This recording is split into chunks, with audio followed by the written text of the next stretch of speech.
My name is Bryana Gregory, Pharmacist and Physician Liaison with Physician's Preference Pharmacy, and I am joined by Kim Bennett, who is our pharmacist in charge at Physician's Preference, and we're going to have a conversation today surrounding updates on desiccated thyroid.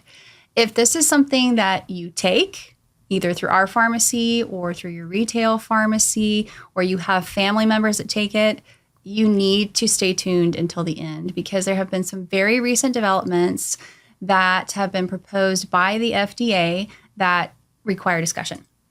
So I wanted to have this conversation with Kim because she brings a long history of expertise in the field of pharmacy, and she has seen some of these legal ups and downs throughout her career, so she brings a lot of experience there. So I'm looking forward to this conversation. I wish it was better under better circumstances, but the whole point of this is to peel it apart to help you guys understand how these medications may be at risk and what you can do about it. So what that means for your health as it relates to desiccated thyroid. So on August 6th, the FDA proposed a ban to do away with all desiccated thyroid products. So that's desiccated thyroid extract. You may see it abbreviated as DTE. And they sent out a letter that, interestingly, didn't come to pharmacies, even though that's where these medications are dispensed. It is addressed to manufacturers, importers, and distributors of those animal-derived thyroid products. And what they were saying is that essentially, and we're going to peel this back a little bit more, but these companies who distribute it or manufacture it have 12 months to stop what they're doing. So what that means for anyone who's on a desiccated thyroid product is you could lose access to your medication. So just that we have a baseline understanding of why this is important to talk about, desiccated thyroid is a type of thyroid medication that is used to treat hypothyroidism, which is foundational from what we treat here at Physician's Preference Pharmacy. We have a lot of patients who are diagnosed with hypothyroidism, which means that the thyroid is under functioning. Sometimes people have had their thyroid removed and require thyroid hormone replacement. So the medications that we're talking about are not just desiccated thyroid that we compound here at Physician's Preference Pharmacy.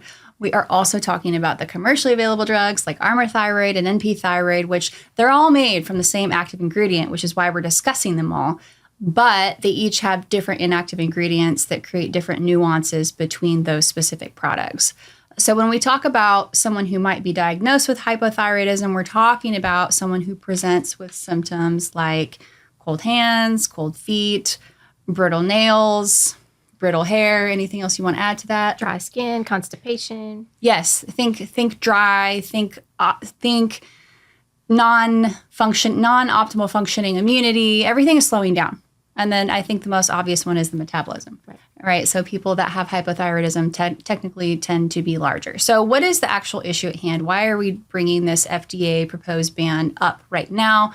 So on August 6th, there was a letter that was sent out by the FDA, which was the initial documentation or information addressing desiccated thyroid products as something called unapproved thyroid medications. So Kim, I'd like you to unpack what unapproved means in this aspect and why is that an issue? Why did they even put this proposed ban out? So unapproved, so they are FDA regulated, but not FDA approved, these desiccated thyroid products, because they've been used for 100 years or more. And being used for 100 years or more, they have existed longer than the FDA has. So with the existence of the FDA, there was the new drug application process. This drug's been around so long, it did not have to undergo the new drug application process. It was grandfathered in as a drug because it was already on the market and people were using it and it had been in existence for so long. So that's why they're calling it unapproved. Again, it's been in existence for over 100 years, been used by millions of people, and it is FDA regulated. So there's going to be some confusion when they start throwing out that unapproved word that, oh my gosh, the FDA has no control over this drug. There must be something wrong with it, which there is not. Right. So part of this guidance, too, was in an effort to address safety. which can cause some concerns for people. And when we see this kind of murky guidance come out, honestly, it takes multiple pharmacists to come together to understand what they're writing. It's almost like trying to peel apart a legal document. So interestingly, that Food, Drug, and Cosmetic Act that was put into place in the 1900s is the FDA's official drug approval process that they now have in place. And so Armour thyroid or these desiccated thyroid products are not the only ones that are, if they want to call it unapproved, it's not it. We talked about its other ones like colchicine and morphine and ones that we're very familiar with that are used all the time. So nitroglycerin. So there's also a question mark of, well, what's going to happen to those drugs, right? So this could potentially just be the beginning of a downward spiral, and that's what we are trying to intervene in right now, because we do have millions of people nationwide who are dependent on these medications, and we consider them to be medically necessary. About a week and a half after the FDA's initial letter that came out, they then sent out a response, probably because people like ourselves, our patients, were attempting to get the ear of the FDA on the hook by signing petitions and let them know, hey, this is not okay. These are essential medications. I've been reliant on this since I was in my 20s or my 30s, for the last several decades. We're hearing all kinds of stories of the reliance on this medication. So, of course, we want to be sure that you can retain access to this. Part of this initial letter, too, was saying you have, speaking to the prescribers, you have 12 months to get your patients switched over from desiccated thyroid products, if that's what they're currently taking, switched over to synthetic products. So when we're talking about a desiccated thyroid, that's a natural product versus a synthetic product, which that's your synthroid, so synthetic thyroid or levothyroxine or liothyronine or some of these that are made strictly in a laboratory and not taken from an animal. So desiccated thyroid is generally a pig's thyroid. It historically has come from other animals, but we use porcine, which is pig thyroid, that is extracted. Luckily, we're not responsible for this process, but it's extracted. It is dried or desiccated, ground up, created into a powder, and then that powder is distributed to compounding pharmacies, to the manufacturers of Armour thyroid and NP thyroid, et cetera, and then we make it into our respective products. So they're giving prescribers 12 months to comply to get everyone switched over. What we see clinically and historically is that most people do not respond or respond as well to the synthetic products as they do to the natural products, and those products where we can adjust the dose and customize it for that particular person. They're not stuck to the commercially available doses. So when they came out with this second letter, can you tell us a little bit about the response, what they said, and really if it changed anything that's going on? So I guess it was close to a week ago, maybe last Wednesday, and I do believe it was because of the social media backlash.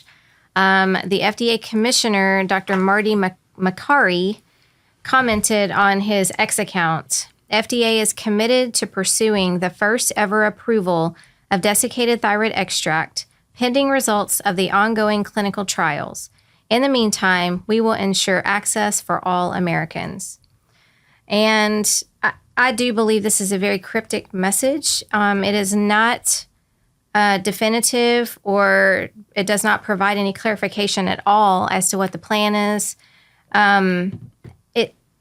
What they're talking about is calling desiccated thyroid extract a biologic. And I don't want to really get into the weeds on what this means, except to say that the company that makes Armour thyroid is a biologic company. And you probably see all of the commercials on TV every single night. 90% of those commercials are biologic drugs, which means so much research has gone into those, so much development has gone into those.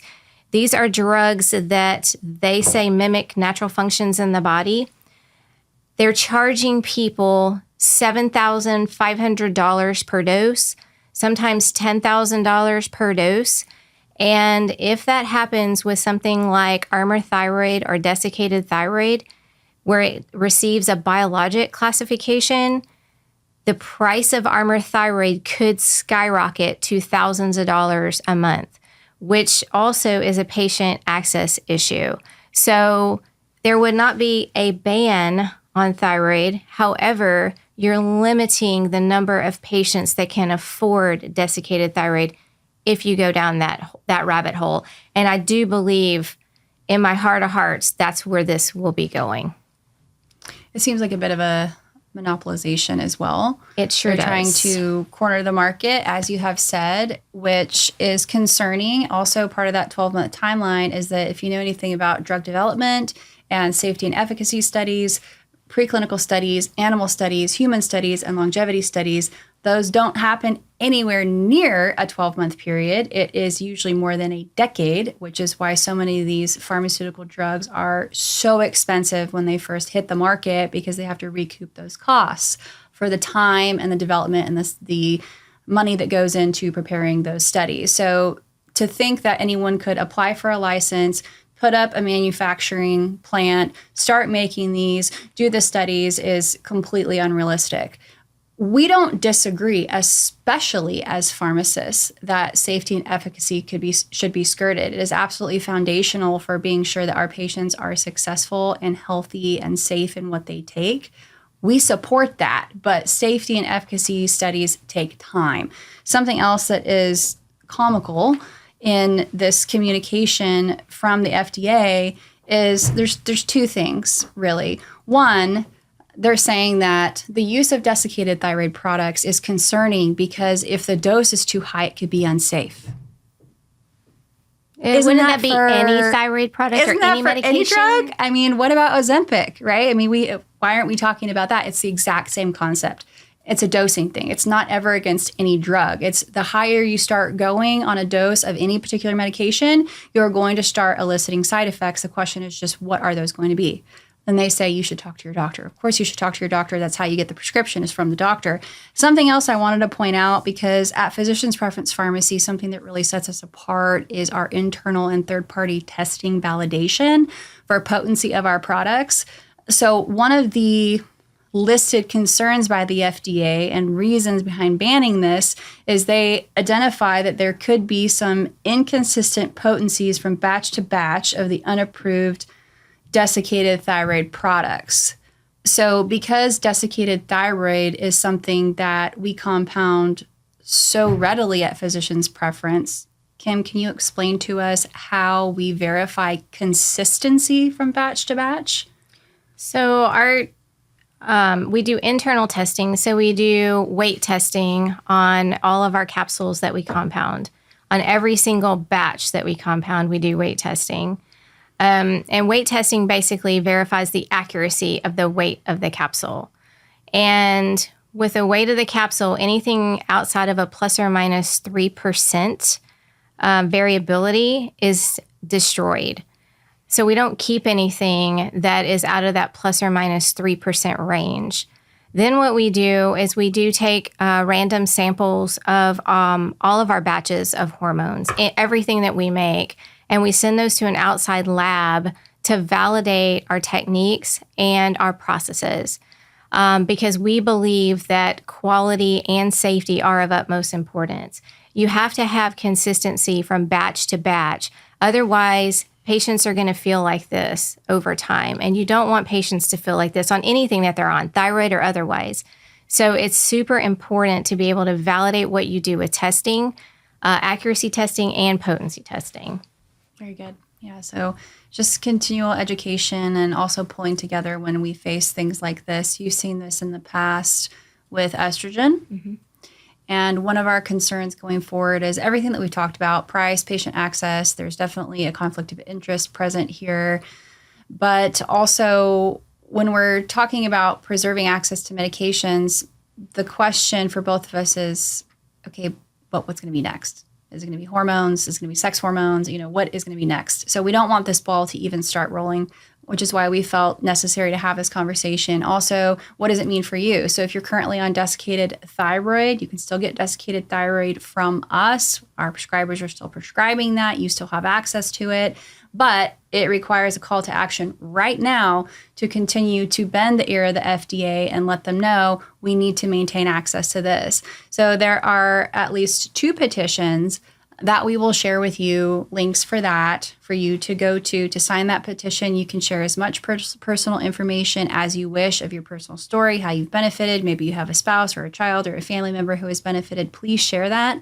People that sit on the board for the FDA probably don't know that information. At least we have to give them that benefit of the doubt. And all we can do is share with them the good news of healing so that we can preserve access. So please be sure that you go there, you sign those, you do your part. It's not just RFK, it's not just the Make America Healthy Again movement, which was referenced in that second article. That's part of it, but we have a due diligence as healthcare professionals and as patients to band together. So we're probably going to be seeing a grassroots initiative come, I think you said next week? Probably in the next couple of weeks. So stay tuned for that. Stay tuned for that, please.